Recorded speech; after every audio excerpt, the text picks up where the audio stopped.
En voulant ranger la bergerie, j'ai failli faire une connerie monumentale quand je suis tombé sur ce fronton. Je voulais l'expédier à la benne. Et puis je suis tombé là-dessus. Après quelques recherches, il s'agit d'un fronton du XVIIe ou du XVIIIe, fabriqué par des artisans ébénistes de l'époque et qui servait à ornementer des portes ou des armoires, voire des têtes de lit. Qu'est-ce qu'on fait dans ces cas-là?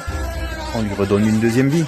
Mais pour ça, il a fallu que je recrée le cadre de l'entrée de cette bibliothèque à l'identique des autres portes que j'ai dans le salon et dans les autres pièces du rez-de-chaussée du château. Comme je ne retrouvais pas le type de cadre des autres portes, je l'ai fabriqué à l'aide de médium et de bois. Le trompe-l'œil est saisissant, comme tu peux le voir de tes propres yeux. Bon, comme d'habitude, le diable se cache dans les détails, et je vais éviter de te montrer les détails, parce que sinon c'est toi qui vas prendre le costume du diable. Dans les commentaires. Alors on a resté à 3-4 mètres, zéro défaut, et il ne reste plus que la dernière passe de peinture avec ce magnifique gris bleu. Référence en commentaire qui apporte du caractère, de la profondeur et du charme à tes menuiseries, qui met en valeur tous les éléments intérieurs de ta bâtisse.